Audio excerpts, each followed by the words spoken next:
I pledge allegiance to the flag of the United States of America and to the republic for which it stands, one nation, under God, indivisible, with liberty and justice for all. Call the vote. Councilor Watson. Here. Councilor Barton. Here. Councilor Brown. Here. Councilor Jennings. Here. Councilor Broughton. Here. Mayor Lovelace. Here. We have a quorum to do business. Approval of the May 22nd, 2023 regular meeting minutes. Motion to approve regular May 22nd, 2023 regular minutes. Second. I have a motion by Councilor Barton, a second by Councilor Brown to approval of the May 22nd, 2023 regular meeting minutes. Is there any discussion? Hearing none. Councilor Watson. Yes. Councilor Barton. Yes. Councilor Brown. Yes. Councilor Jennings. Yes. Councilor Broughton. Yes. The minutes for May 22nd, 2023 are approved. Under new business, the first item is approval of the accounts payable for May 2023. Mayor, I make a motion to pay accounts payable for May 2023. Second. I have a motion by Councilor Broughton, a second by Councilor Barton to approve the accounts payable for May 2023. Is there any discussion?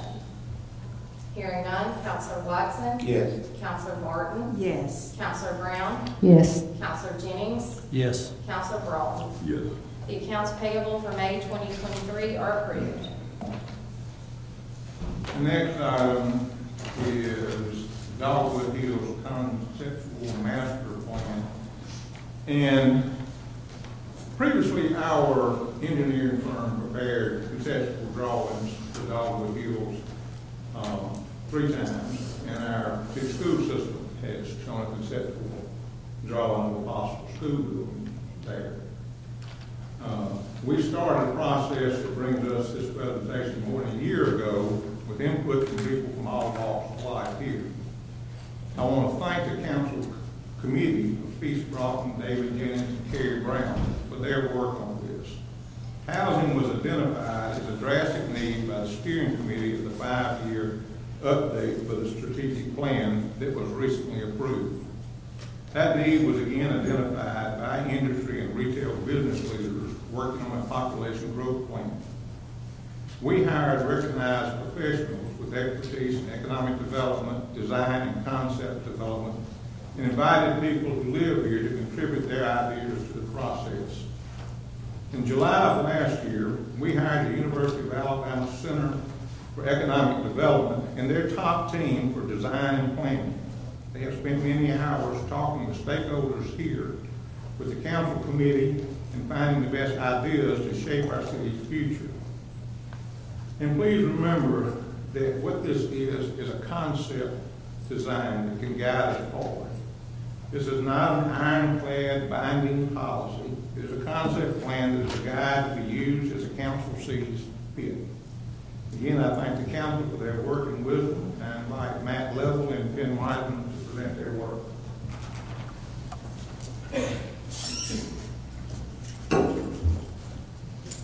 Mayor, council members, thank you for the opportunity to share the results of this study.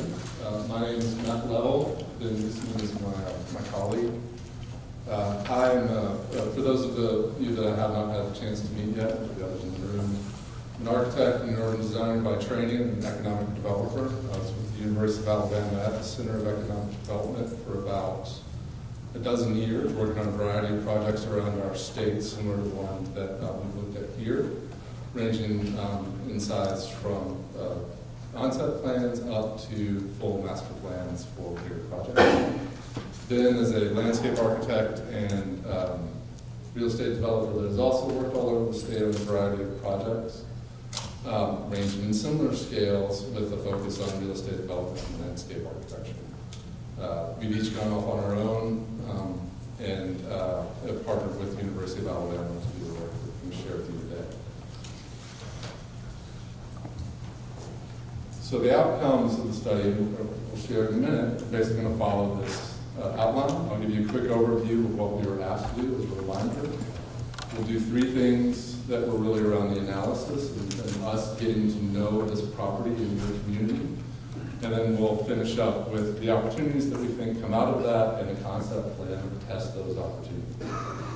As the mayor mentioned, this is a concept level document that is really meant to help understand what are the opportunities on this site and what are the things that are possible based on what your community needs and what it wants. We were asked to develop a vision and redevelopment strategy for Dogwood Hills and the adjacent city-owned properties, which sort of comprise a map that you'll see in a few minutes, but essentially run between two roads, including the original Dogwood Hill site and some land to the west. The strategies were really around documenting the existing conditions, talking to stakeholders in the community as a way of getting to know this place and what is special to all of you. And using that information to identify those opportunities for the site itself, and then test them with a vision for that redevelopment. The site analysis was the first step, and it really was getting to, like I said, getting to know this place, both in terms of the land where that project is and the people that live here and the community that it sits inside of. There were a few things that we took away from it. So these were the themes that stood out to us. Is that this is a community-oriented site. It's a place that's special to the people that live here because you're able to get out there and engage with it, either on the walking paths or at the recreation center, or through the numerous events that are held on that property. It's a natural and open place. What's special about it is that while it used to be something, now it's enjoyed primarily because of its beauty and openness and the trees and the vistas and the water that are out there. It has this little quirky, unique history, where at one point it was an airport and at another point it was a golf course. So it's something that sets it out and sets it unique. It's something unique for your community because of this dual usage and the way that it was a previously disturbed site. And then, in some ways, one of the most important parts that ties in the community is the idea that it's highly visible. This is a place that everybody sees, either because they're coming in and out of Walmart, driving down Highway 31, or they're using it, again, through the events or through the recreation center that sits in that southeast corner of the site. So those were four things that sort of, to us, seem to be themes that were coming up over and over what we were seeing. We spent some time looking at the site itself and trying to understand the geography of it and sort of physical characteristics of it. We just said there are some opportunities and considerations, things that we need to be thinking about. Whoever is going to develop this site, these are the major things that they'll need to be paying attention to from a physical standpoint. The white are opportunities and the purple are considerations. Major opportunities here are that it has connectivity to these major roads on its east and west side. There is some drainage in the site coming from that pond and from the neighboring communities that creates some topography that results in steep slopes that are a consideration. But then looking back to what I was saying earlier, it also has this beautiful tree canopy that sits out there, and it has accomplished roads on its site that is the remnant of that historical consideration. As the site is developed, it also needs to take into consideration those drainage patterns that I mentioned. It has steep slopes, which are important as you're building to make sure that you're not impacting the environment too negatively. That site geometry is really about the way that the site is super fat on one end and it's narrowing down on the other end. But then, importantly, understanding the existing community activity that's happening at the rec center on the southeast corner, and then all of the home types and neighborhoods that sit adjacent to it. Understanding the relationship between that and the site itself. So all of that together is sort of a neutral way of looking at the site and understanding what are the things that are important, that we view as important for future development. But that's the physical part. The other part is the city has done a lot of work looking at the site and trying to do a variety of different studies, and we have things like comp plans. And then there's the community itself, and so you introduced us to a variety of stakeholders that we were able to talk to, and you've shared documents with us that we were able to review. So we talked to 10 people representing a variety of considerations in the community. We did a little bit of a deeper dive into the site history, trying to understand those uses, and then we reviewed those 5 plans or studies that you had previously. Comp plan update, which you just completed, the branding package, which helped establish the vision for your local community, population study about how do you grow your population, image survey helped us understand what are the outside perceptions of Brewton, and then there was the traffic impact study that had been done for the previous potential use of the site. So those things helped inform our understanding of what could happen out there, along with the conversation.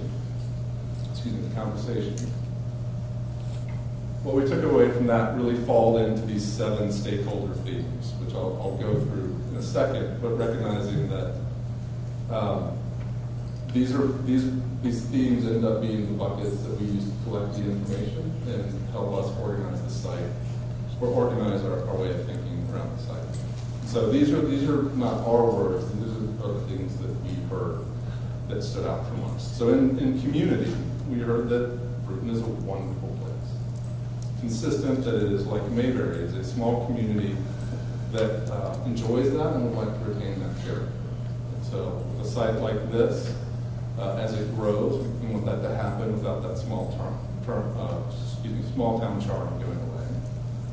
And there are some other sites inside this community that affect this place. Larger blighted sites that still need improvement and investment. Education is one of your greatest assets. It's one of the things that you use separating you from surrounding communities. You're proud of it and you continue to invest in education. So much so that there is an additional tax supporting it, and there are other programs that are growing out of it to address other underrepresented communities in the area. I'll come right back to housing in a second, but the thing that goes along with that is healthcare. It's another thing that differentiates your community because of from the neighboring communities, those that are around you, that may not have a hospital of the quality that you have, and that the hospital itself has recognized the need for housing and has developed their own strategy for how to deal with the shortage for their employees, which leads into the housing category, which was one of those, obviously, as the Mayor mentioned, studies have been done, there's a lot of interest in housing, but it came up over and over through stakeholder conversation that there's a desire for more housing, there's a desire for a variety of housing, and there is a desire for and a need for that to be both for sale and rental as a way of supporting economic development strategies and the growth inside of your community. And that's a theme that we'll come back to a few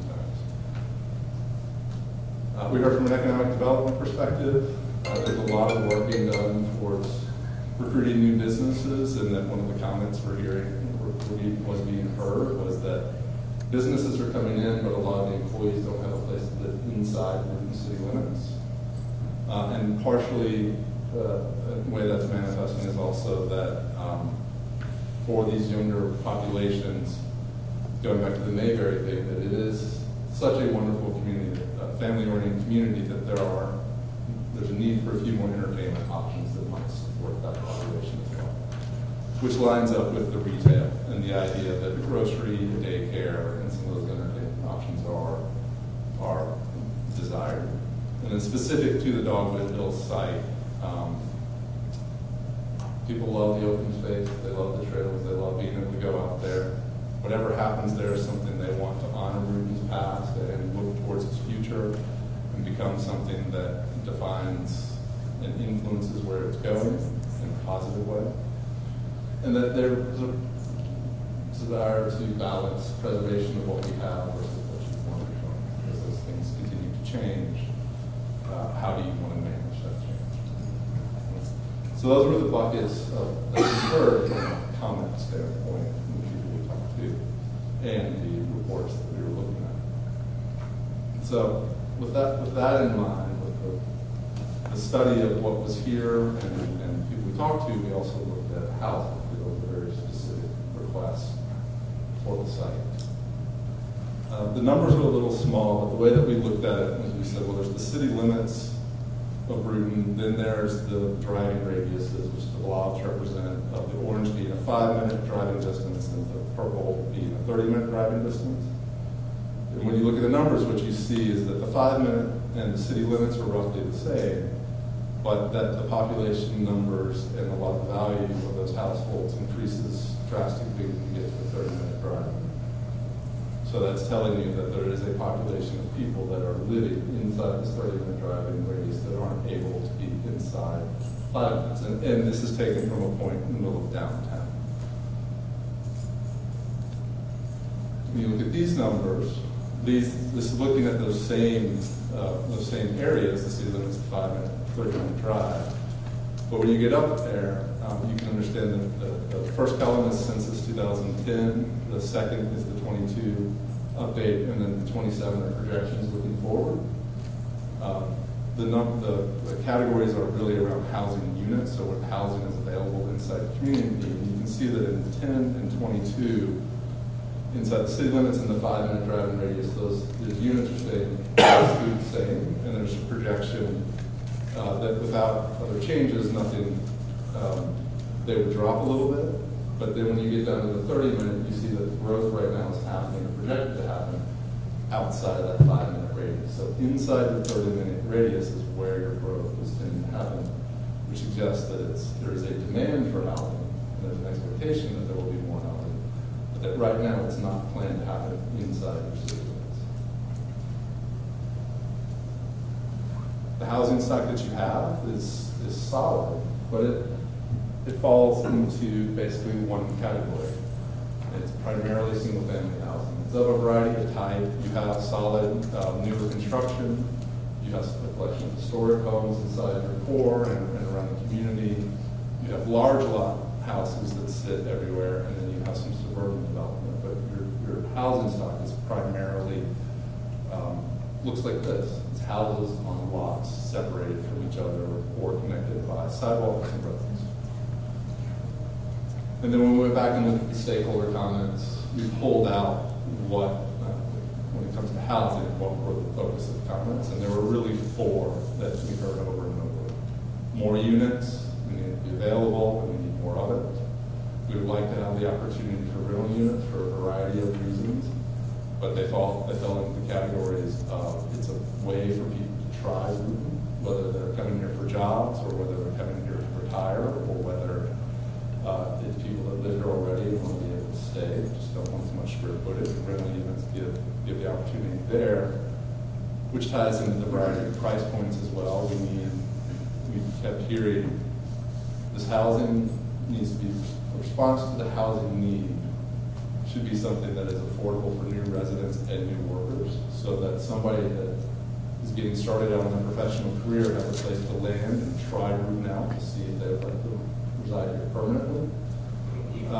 And also that to reinforce that, we described it as a variety of floor plans. So variety, again, comes up over and over, but the idea is that with floor plans, you're addressing the need for either smaller units for the new generation or a place for people to retire and they're downsizing after a family's moved away. So you're allowing people to stay in the community or come back to the community. We don't have that right now. And you handle that through square footage and through floor plans. Park places becomes a place that the community can continue to engage with and come and enjoy in a variety of different ways. And then it should preserve that existing green infrastructure and drainage patterns as a way of reinforcing the other 2 parts. The recreation center is absolutely in the middle of the community and is something that access should be retained to, and there's potential to enhance it. From a public spaces standpoint, I mentioned that there's a lot, we saw that you'll have a lot going on there. It's already being used, and the design of this site should continue to encourage that. It should have a series of public spaces that's both support both large and small scale events and bring residents into this site. So this is not a development that begins to look only at itself, but figures out how to be part of the community that sits within, and that those spaces need to be flexible to allow for different things to happen. And as you look at economic development and building the community itself, robust communities have a variety of businesses that sit inside them Those businesses require different amounts of space, smaller and larger. This site gives you the opportunity to give spaces to entrepreneurs that are interested in starting smaller businesses and starting those other businesses that we heard from stakeholders. That ties into the economic development standpoint around business recruitment, but it also supports workforce housing inside the community. That as you're recruiting the new businesses, of which Corvallis was one of the examples, there's a certain workforce housing that those employees need. This site gives you an opportunity to begin developing that workforce housing through a variety of floor plans and a variety of square footages.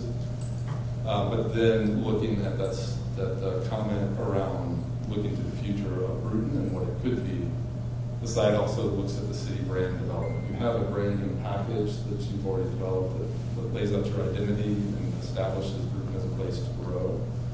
The site has the opportunity to support that brand and continue economic development in the community. So the opportunities lead into the concept design for the site. When you're looking at the concept design, a lot of time design projects, the images are what everybody wants to see. They want to understand the end result. They want to understand what's going to be built, what's going to look like, what's going to happen. It is important. That is a necessary component of everything.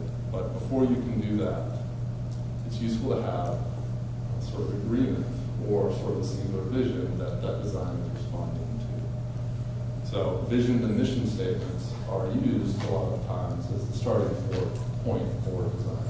So these two statements represent everything that we heard, pulling it together into a North Star for the project, so that this becomes what it is you're trying to create at that site.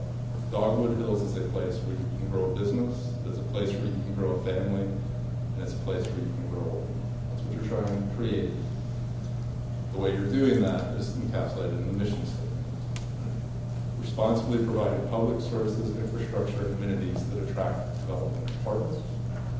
To build Dogwood Hills to align with the city's fiscal management, provide community benefit, and support long-term economic growth. So by creating the vision statement and doing that in a way that you were building that with public services, infrastructure, and amenities is about attraction. And it's about doing it in a way that aligns with the way you've already paid. Through prudent fiscal management, through the focus of community, and thinking in a long-term perspective. Those are the three characteristics that a city brings to real estate development that are just a traditional real estate development might. So that's the way of recognizing the unique responsibility that you guys have taken on through engagement with us. Those translate into 4 design principles that we then use to test the site. And so taking those opportunities, we say that regardless of what happens out here, there's 4 things that should happen. There should be pedestrian connections. There should be a variety of land use and housing. The development should be phased so that it allows it to grow in a more organic way, and that it should support that idea of being a place to grow. So the design itself retains and reflects the Brewton small town feel in your expansion phase. So we diagrammed. We took those 4 principles and we laid them on top of the site and said this is the way that it could potentially be organized. So again, we were being asked to do a concept design. So we're testing these principles. We've laid out the vision, we've laid out the mission. We've got the design principles, then we test them with diagrams and design. Here, the idea is that you look at the site and say, well, pedestrian connections are necessary. How do we create the ability for somebody to move throughout the entire site without having to get in a car? And so the dotted green lines are the paths, potential paths. Those are based in those physical things that we saw on the physical conditions map, understanding the topography and the existing fairways that are out there, utilizing areas that are already cleared, minimizing disruption of the site that way, celebrating the pond area in the center of the site, using that as a central organizing feature, and then taking that geography of the site and allowing people to move in a variety of ways on the right side, and then also to pass through on the left side along this beautiful wooded area that has the potential for water to go through. Right? So this, if we think about the way that the site is used now, where people move throughout the site, they're walking through it, enjoy it, this is trying to capture that and add to it. From a land use perspective, how do you take 100, the site's 100 acres, what are the ways that you take those pedestrian connections and organize uses around those connections? So again, the green dots are the ways that people can move through the site. The red is the commercial, and commercial here is sort of a small scale commercial activity node with residential around it. And then the purple on the lower is the potential for growth. So it's not a defined location. It's the place that you can use as flex space as you start to understand where the site develops naturally. But that's part of it. The other part of that idea is thinking about the housing. And there's a need for a variety of housing. How does that organize, recognizing what sits around the site? So if the blank area in the center is the commercial node, sort of the best practice in urban design is that you keep the density of housing, the denser housing sitting around that to support the businesses that might exist there and use it. So the dark brown is the apartments. And then as they move to the north and to the west, you're decreasing in density so that by the time you get to the land that's adjacent to existing communities, the housing type is the same as what's around there. So single family housing on lots that's approximately the same as what's already out there. We think that the phasing, this is one of many ways that it could be phased. But starting with the idea of connecting the site from east to west to give you the spine that you can develop around, take advantage of that, the idea of commercial core, building out the housing along that spine next to it, and then looking at sort of the single family housing, what's B and C, with B being again the opportunity for a variety of different things, which gives you a concept that looks a lot like this, which is the place that you can grow old, you can grow a business, and you can try different things. Where the red is that commercial core, broken down, centered around the compass rose that's the historical remnant. Apartments that are sitting between that and 31 that represent a core that is encapsulated by a public road that moves through there and connects the major intersection at 31 back around to the recreation center. That then has a spine sort of on the north side. Oh, sorry. So that's the commercial core, and these are apartments here. And we're talking low-scale apartments, a couple of stories at most, but giving you the opportunity to provide a variety of housing in here. These are the cottages and townhome developments through here along this spine that runs through the site. And then single-family homes here with larger single-family homes in here, so that we're minimizing the disturbance to the greenery here and beginning to build things that align, like I said, with what's on the site. When you get in and look at it, that pedestrian connections are showing up through sidewalks, along all the roads, the greenway network that runs through the site, with this being the primary spine, with some sort of secondary green spaces that allow for the community to come together inside the development, with larger public space here and some around this as well. With this site, that final phase being a place that a lot of different land uses could sit, whether it's a school, whether it's a development site for a business, whether it's a retirement home, or whether it's an expansion of the recreation center. That's all part of the conversation but that because of its proximity to this and this major access point, you're creating a lot of opportunity. The system itself and this drawing represent a number of about 420 new housing units, which is a significant number.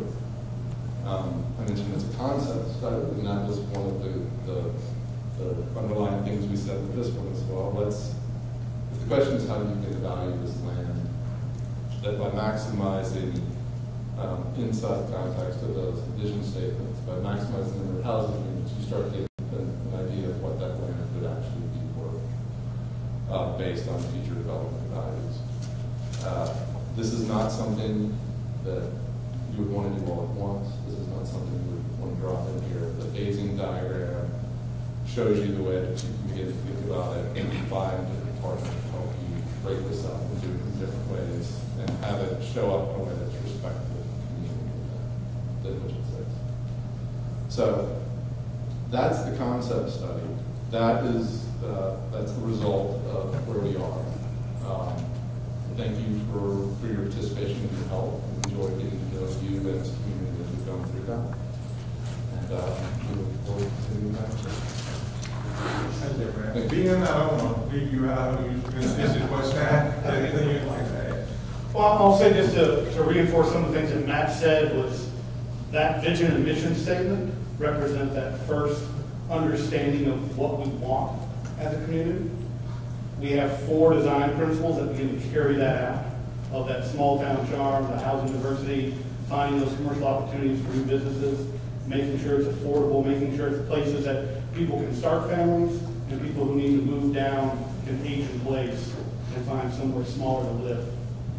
And this vision, this concept just shows one way, one opportunity that this could all be built out to identify that vision and those 4 design principles.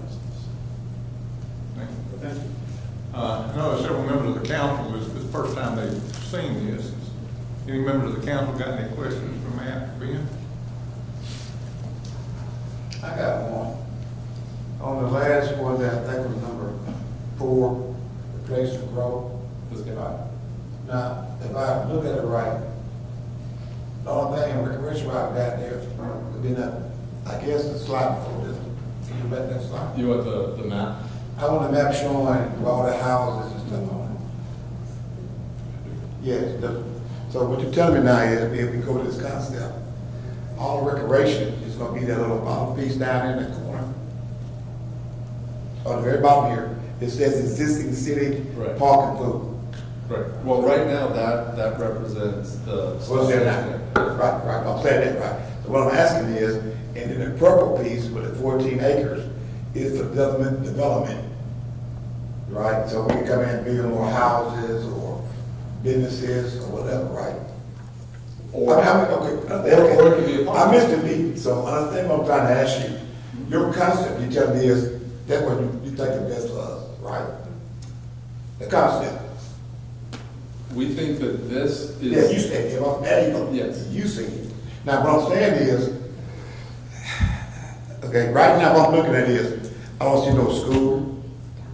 I don't see nothing that benefiting, I would say, it's just a bunch of houses. Mm-hmm. Yeah. That's all it is. Recreation. Amen. And you kept saying when your statement says recreation, recreation, and recreation. I don't see no recreation. It's gone. But my question is going to be the same, and I'm asking if we're going to try to make the meetings.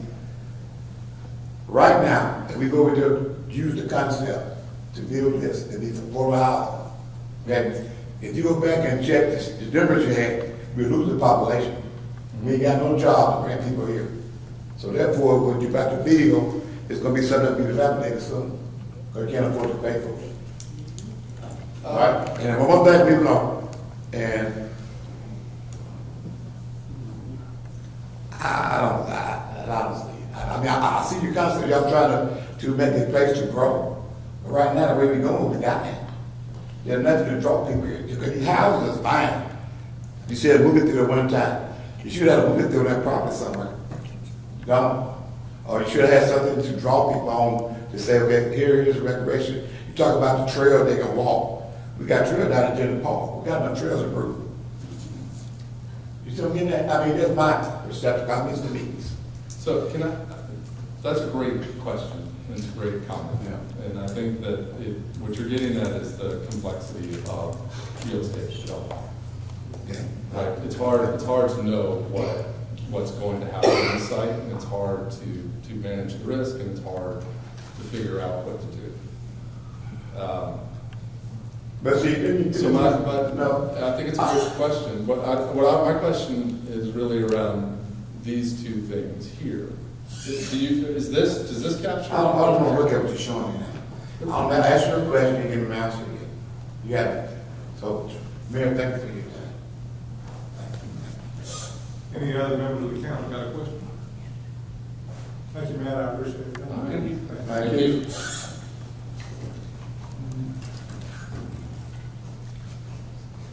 Next item is to approve a cable television franchise agreement with Mediacom Southeast LLC in the City of Brewton.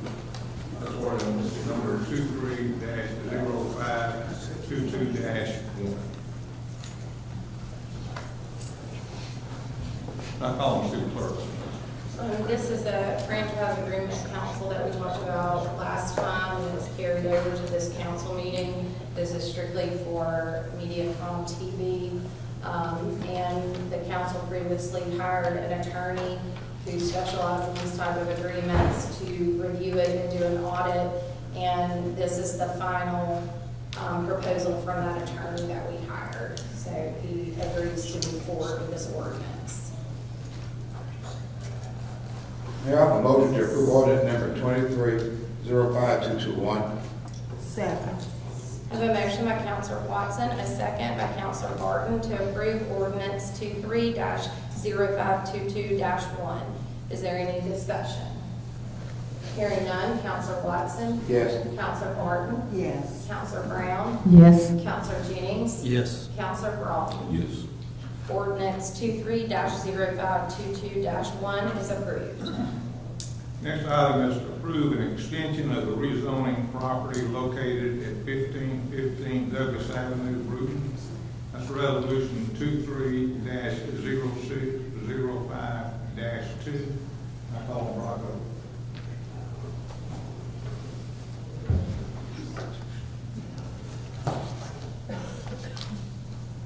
Mayor and council, if you remember last year around July 11th, I believe it was, we rezoned the parcel of 1515 Douglas Avenue from R1 to B1 for the purposes of the new United Bank. Well, in our zoning ordinance, we have a reversionary clause that states if it's not used for that purpose within 1 year, it reverts back to the previous zoning. Well, United Bank has applied for an extension of 6 months, which they can do at your say so. But they have to do it within the 1 year period. So this will commence on July 11th, correct, Brooke? Correct. But it's done from special circumstances that's outside their control. Right now, their process is still in an ALDOT. I'm trying to get all the permits through them. So they're requesting that they get extended at least another 6 months from that July. That's resolution number 23-0605-2. Motion to approve resolution 23-0605-2. Second. I have a motion by Councilor Brown, a second by Councilor Jennings to approve resolution 23-0605-2. Is there any discussion? Probably 6 months will be enough. 6 months. I believe it will be. All we have to do is get them to the point to where they can just start using the property, which is just any type of construction. And there's, like I said, they're still just waiting on ALDOT for that. As soon as we can get them doing that. So the holdup is ALDOT. The holdup's ALDOT, yes, sir. Because I seen them clean up the property up there, so. Yes, United Bank is ready. It's just the holdup with ALDOT right now. And they're going through their process. Any further discussion? Hearing none, Counselor Watson? Yes. Counselor Barton? Yes. Counselor Brown? Yes. Counselor Jennings? Yes. Counselor Brawl? Yes. Resolution 23-0605-2 is approved. Thank you. Next item is authorize an agreement with Bars Design Solutions to provide engineering services for the airport terminal. That's resolution number 23-0605-3. That's you, Earl. Yeah. Earl Lambert.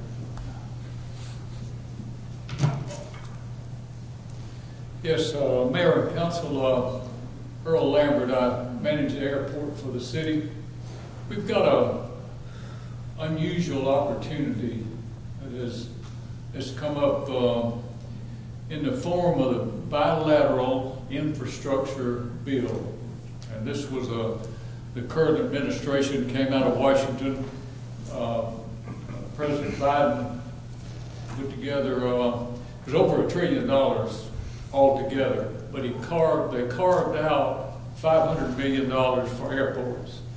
And out of that amount, they were promoting airports that showed the need to build control towers and new terminals.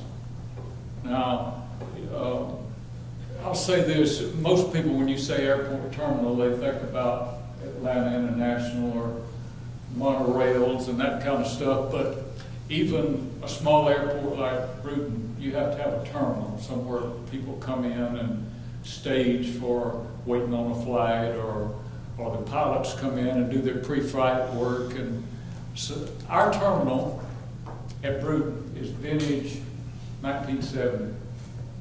Was approaching 55 years in age, and it's not a disgrace to the city, but it is quite behind the times. It's we've got some ADA Act problems, accessibility, electricity is not up to lighting, like all the new LED technology and that kind of stuff. It's fallen quite off the mark, and we want to petition this infrastructure bill for a new terminal. And that's some of the needs we think we have for it. The building is gotten to be quite inadequate. Now, out of the pool of money, I was thrilled that they set aside, a lot of times they'll come up with these infrastructure things, and somebody, I'm going to pick on Atlanta, say Atlanta wanted to extend a terminal and extend their monorail, well, that might be a several $100 million job in itself. And somebody recognized that, and they carved out $200 million just for small, non-controlled municipal airports like Brewton. So we have a real chance at getting some funding. Now, what I'm here for today is not to ask the mayor and the council for any funding. All I need today is, I'll call it your signature authority. We need to sign, well, let me back up. I went to Montgomery with our consultant engineer, and we met with ALDOT. Alabama Department of Transportation has a wing in a division in Montgomery, aeronautics. We met with the aeronautics director and his engineer and went over what you just heard, our needs in Brewton. They have pledged their support. And I will tell you, a pledge is not a guarantee, but they say, we will support this project. It's federal money. So we called Jackson, Mississippi, who is the southern region for the FAA. I spoke to the director over there myself. He's pledged his support. So we wanted to feel them out to see if we really had a viable project. So the only thing we got from both of them was, we'll support this project, but you need, and there's a phrase you hear quite often, you need to get it shovel ready. It needs to be ready to bid.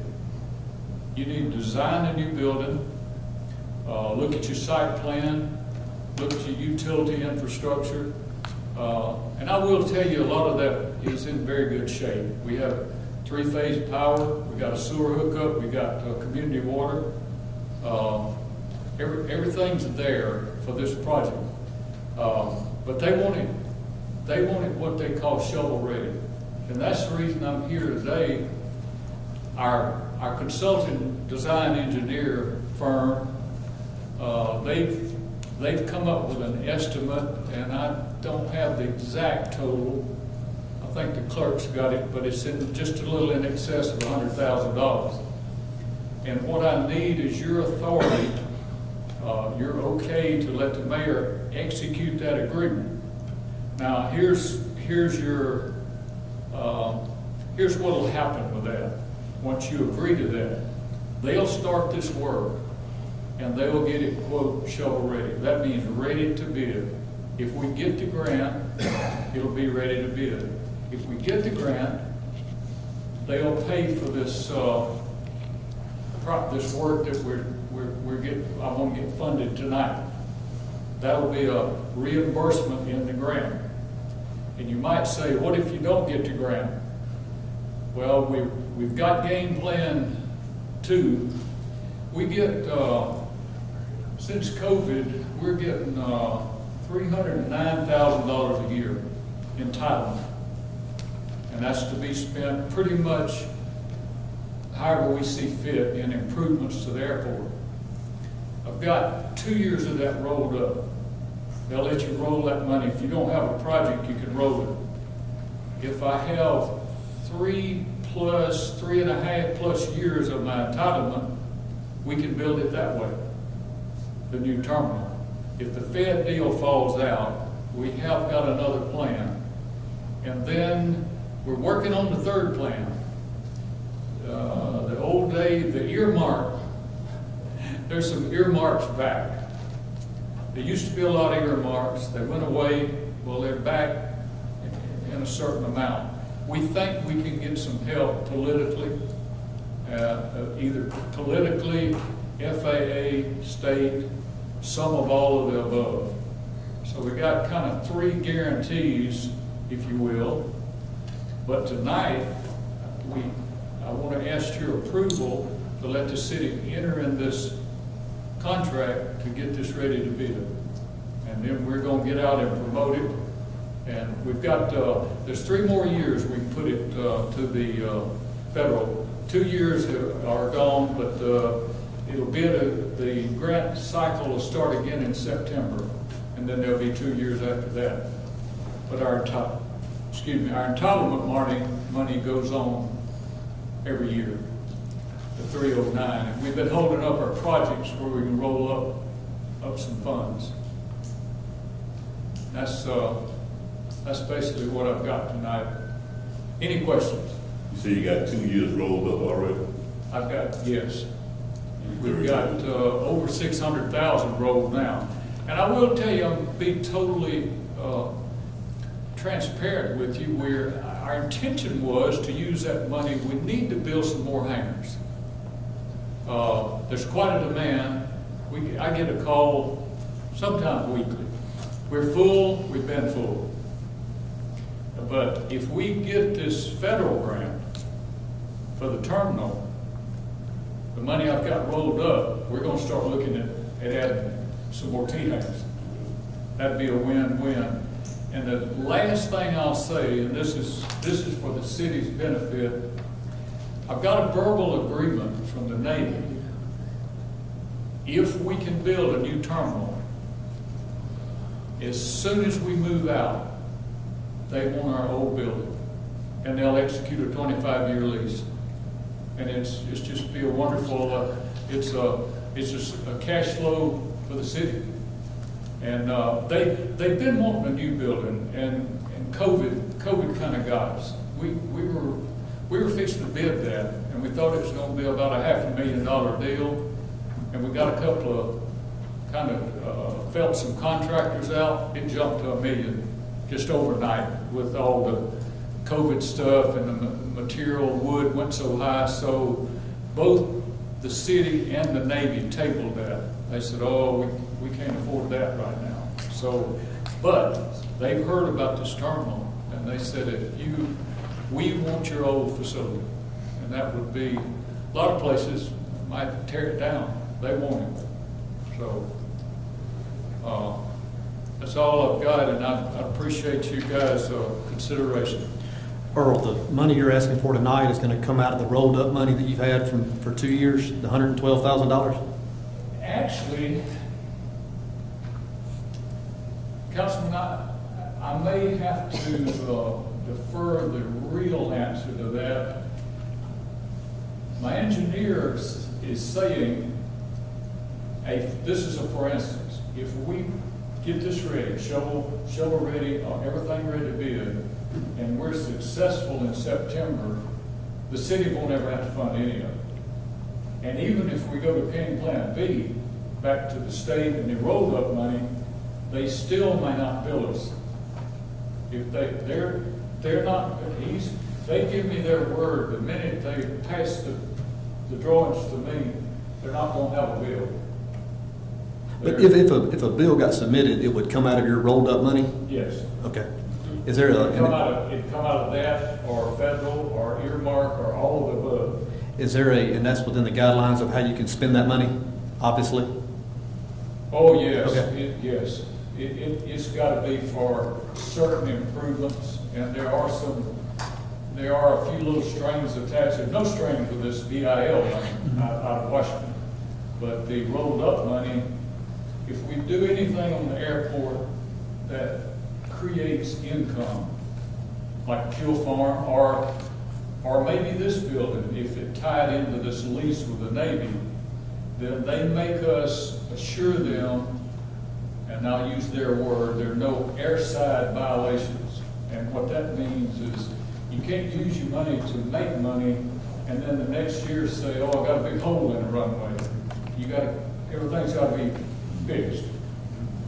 And we're in good shape on that term. I think the worst case for the city would be, the city may not have a penny in this project when it does settle.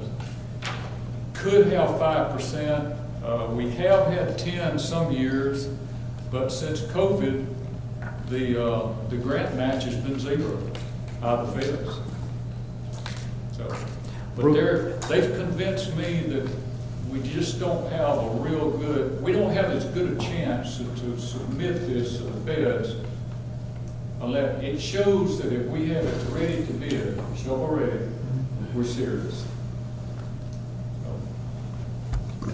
If we had a worst case scenario and we were submitted a bill, we're fine to get that covered? The airport has the funds to cover this if there was something fell apart, but yes, it would come out of the airport fund if we had to, but I don't think that will happen.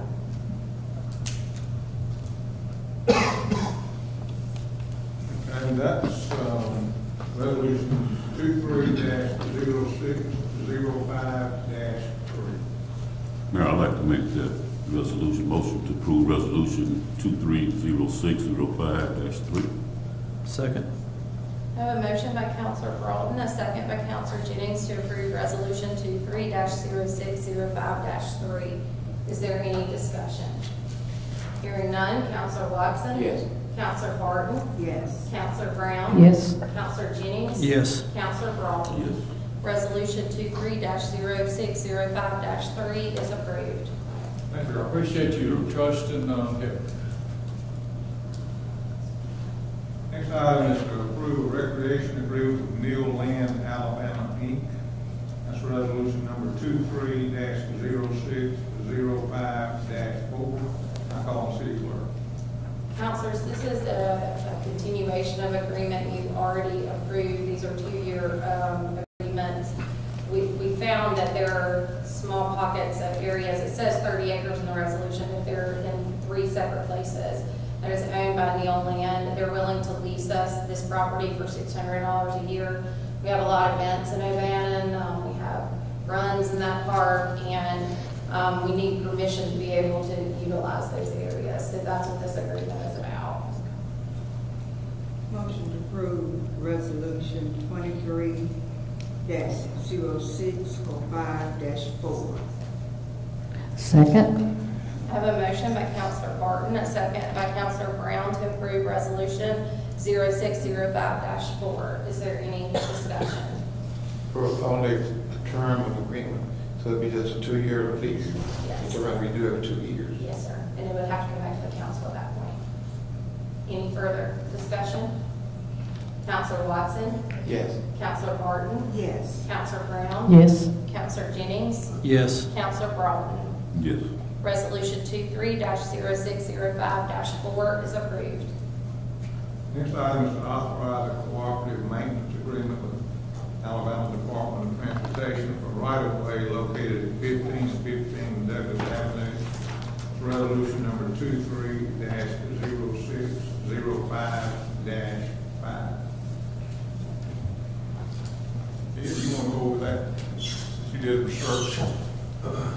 I'm sorry, what was that? Since you did the research on that, you want to go over what that means? Well, it's a state holiday, so I didn't get very far from younger. But basically, this is a cutout, a turnout in front of the proposed United Bank building. That's located kind of across from Tractor Supply. Is where this area is going to be. It was rezoned. And so what that is basically right now they are proposing that if they're going to have a crosswalk there, and they're proposing that if for any reason something happens to the bank or that business goes out of business or there's no business, then the city would be responsible for maintaining that crosswalk. That's about as deep in the weeds that I've been able to get into it. But we're still negotiating that point. And there's something, and also there's an indemnity agreement where the city would have to indemnify the state for any accidents that happen there. We really don't know how or why that's being insisted upon. Certainly something very new to our experience and operations around here. But that's basically what it is. Crosswalk will be that thermoplastic. Yes. Type crosswalk. No skid and all that. Resolution number 23-0605-5. Motion to approve 23-0605-5. Second. I have a motion by Counselor Brown, a second by Counselor Barton to approve Resolution 23-0605-5. Is there any discussion? Hearing none, Counselor Watson? Yes. Counselor Barton? Yes. Counselor Brown? Yes. Counselor Jennings? Yes. Counselor Broughton? Yes. Resolution 23-0605-5 is approved. Next item is appointment to the Brewton Development Authority, and I call the council's order. Okay, I spoke to Ms. Paula Wade, and she agreed to replace Gary Miller. Who's first? Beverly Wade. Beverly Wade. You make that motion. A motion to approve Beverly Wade to be appointed at the Brewton Development Authority. Second. I have a motion by Counselor Barton, a second by Counselor Jennings to appoint Beverly Wade to the Brewton Development Authority. Is there any discussion? Hearing none, Counselor Watson? Yes. Counselor Barton? Yes. Counselor Brown? Yes. Counselor Jennings? Yes. Counselor Broughton? Yes. She has been appointed to the development. Thank you. Meeting is adjourned.